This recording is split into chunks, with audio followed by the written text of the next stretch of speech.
Isang mainit na balita ang bumungad sa ating ngayon. Ang unang ginang na si Liza Atanas Marcos Mags ay umalbanal laban sa ilang isyu na kinakasangkutan ng kasalukuyang administrasyon. Maging si Pangulong Kuting Jr. at House Speaker Martin Tambalos Los Romualdez ay napabilitaang nagtatago na dahil sa matinding pagputok ng galit ni Vice Presidente Inday Sara Duterte.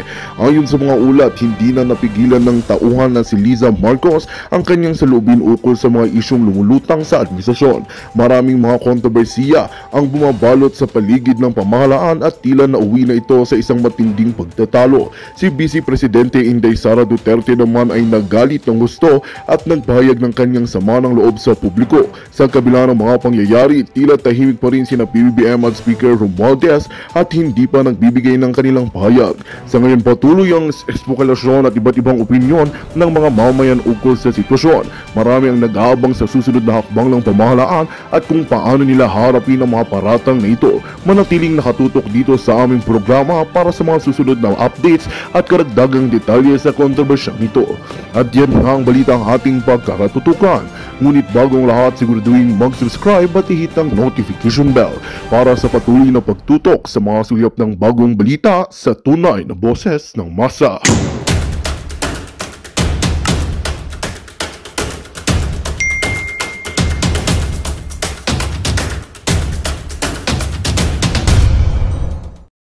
Ito po, medyo nagkakagulo na sa Malacanang. Nag-aalboroto na ang mga kawani doon, lalo na ang mga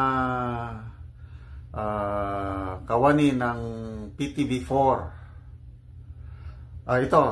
I-share ko sa inyo, nag-press conference sila at nilabas ang kanilang hinaing at nagsalita na ang tatapang nila.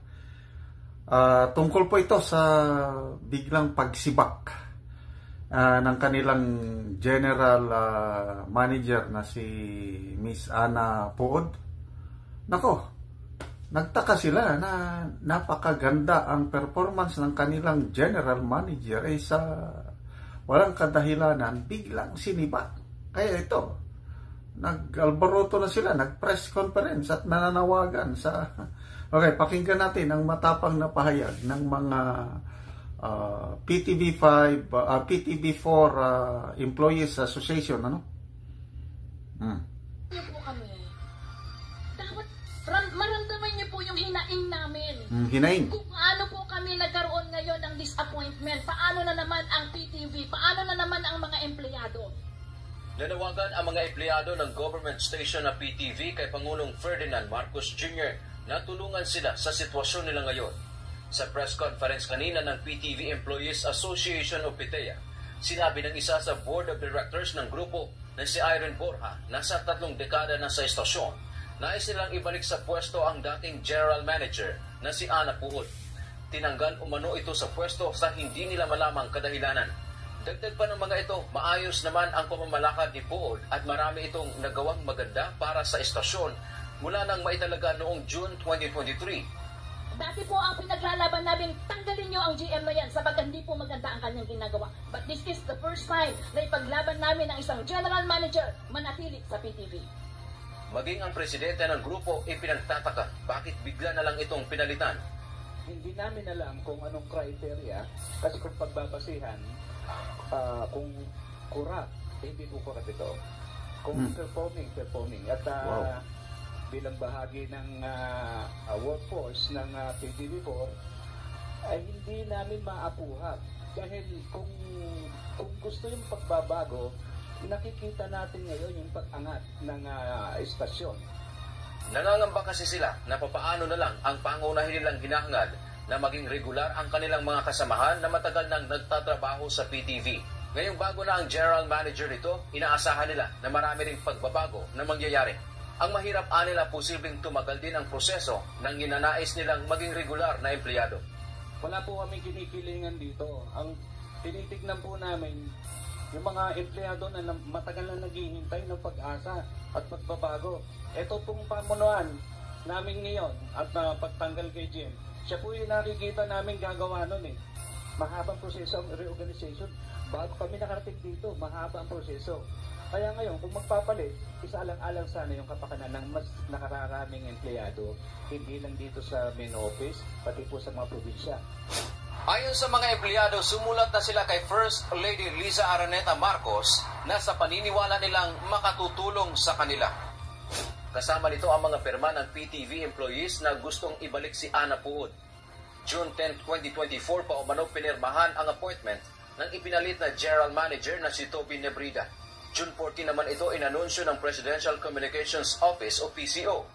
Naghihintay pa ang UNTV sa reaksyon dito ng bagong talagang General Manager ng government-owned TV station. Tantiamento UNTV. Okay, so kita nyo ano? Hinaing. Naghihinaing na ang mga kawani sa PTV4, and I believe hindi lang PTV4 yan yung ibang departamento wala na, parang nag-aalborotong bulkan malapit ng sumabog. Grabe, no? Kung sino pa yung nagtratrabaho para sa kapakanan ng mga empleyado sa PTV4, siya pa ang tinanggal. Kawawa naman yung mga ang tagal ng empleyado, contractual o job order pa rin.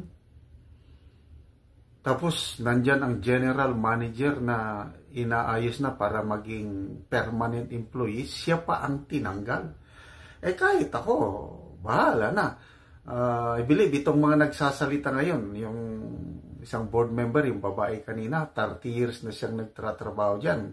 Wala na, hindi na siya pwedeng tanggalin dyan. Covered siya ng, protected siya ng civil service. Kaya matapang. Ayan. Ibalik nyo.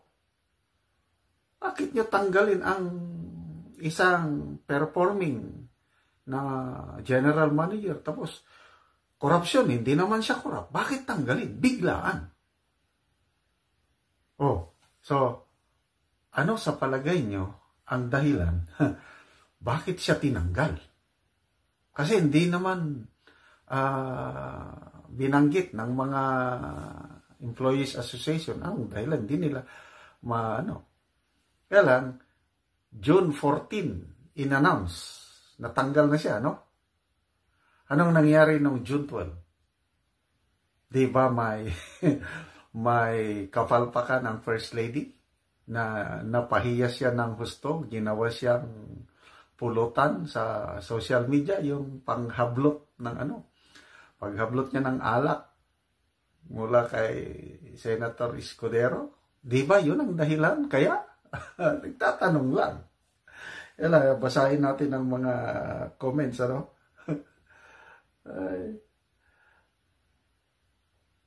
Okay, so wag na kayong sumulat. Ito, bakit kay First Lady Liza Araneta Marcos sumulat? Wag na kayong sumulat dyan kay First Lady Liza. Nagsasayang lang kayo ng pagod dyan. Siya naman ang nagpatanggal dyan. Next comment. Nagurgur kasi na videohan ng PTV ang pagkuha ng wine glass ni FL kay SP Escudero. Hindi kasi cute si FL Liza doon. Okay. Ano pa? Ito ang patakaran ng admin ngayon. Gurgur agad nang walang dahilan.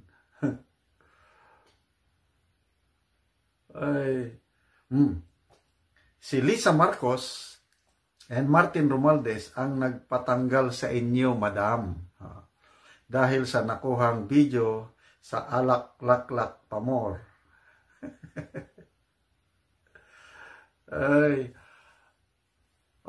So,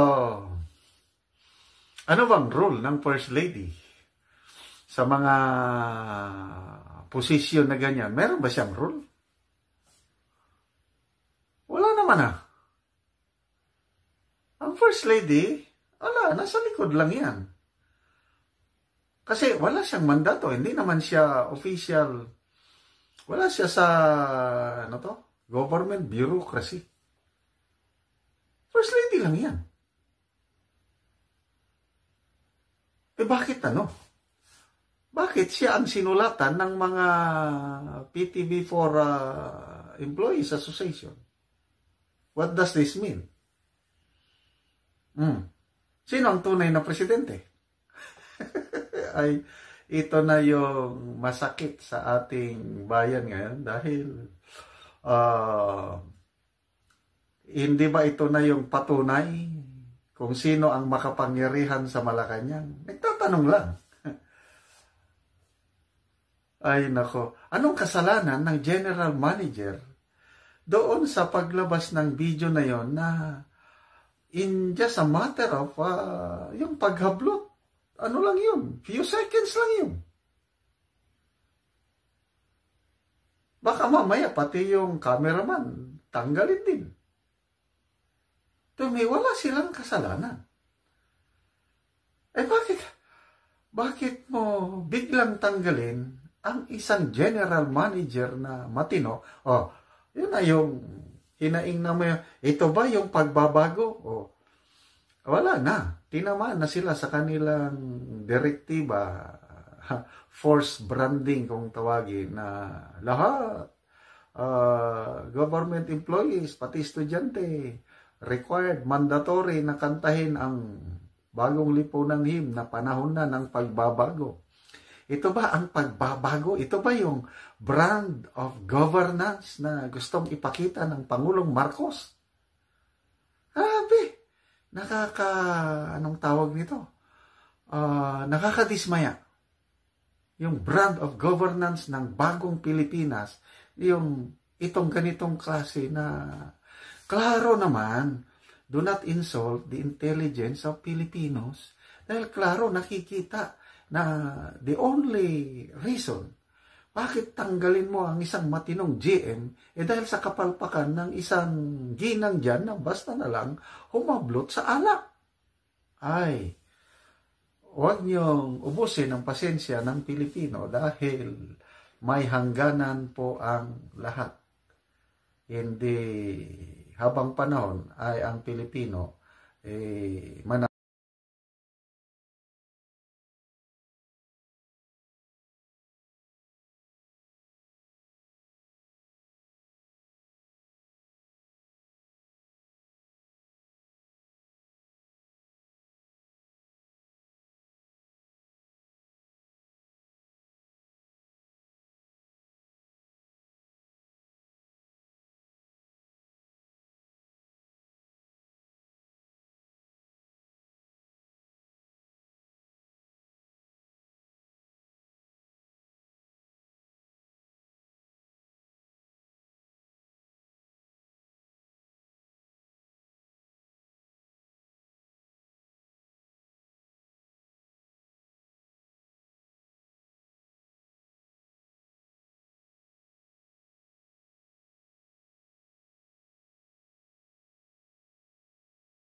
Sa mga pangyayaring ngayong araw, ang pag-uulat nito ay nagtatapos na. Naway nagbigay ito ng karagdagang kaalaman at pag-unawa sa mga pangyayari sa ating lipunan. Patuloy tayong maging bahagi at mapanuri sa mga susunod na kaganapan. Maraming salamat sa inyong pagkikinig at pagtangkilik sa aming balita.